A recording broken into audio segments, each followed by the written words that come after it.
পারেন যে এই ধরনের কন্টেন্ট যারা ক্রিয়েট করে ওই ধরনের ওই ধরনের মানুষকে আমরা শিক্ষক হিসেবে দেখতে চাই না। শিক্ষক থেকে আমরা সবকিছু শিখবো, আর উনি যদি এই ধরনের ভিডিও কন্টেন্ট যদি আমাদের সবাইকে দেখেন তাহলে আমরা কি শিক্ষা নেব।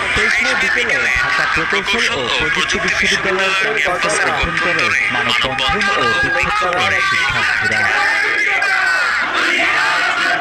জানা যায় সম্প্রতি নিশাত জাহান ইতু মিয়াজি নামের এক শিক্ষিকাকে নিয়োগাদেশ দেওয়া হয়। বিক্ষোভরত শিক্ষার্থীদের অভিযোগ, সদ্য নিয়োগপ্রাপ্ত শিক্ষিকা অশ্লীল, কুরুচিপূর্ণ এবং নীতিনৈতিকতা বহির্ভূত কর্মকাণ্ডের সাথে জড়িত। সবার কাছে তিনি টিকটকার হিসেবে পরিচিত, সমালোচিত ও বিতর্কিত ব্যক্তি, যা একজন শিক্ষিকা হিসেবে অগ্রহণযোগ্য এবং শিক্ষিকার আদর্শের পরিপন্থী। শিক্ষকতার মতো মহৎ পেশায় এমন ব্যক্তিত্ব সর্বদা বর্জনীয় বলেও দাবি সাধারণ।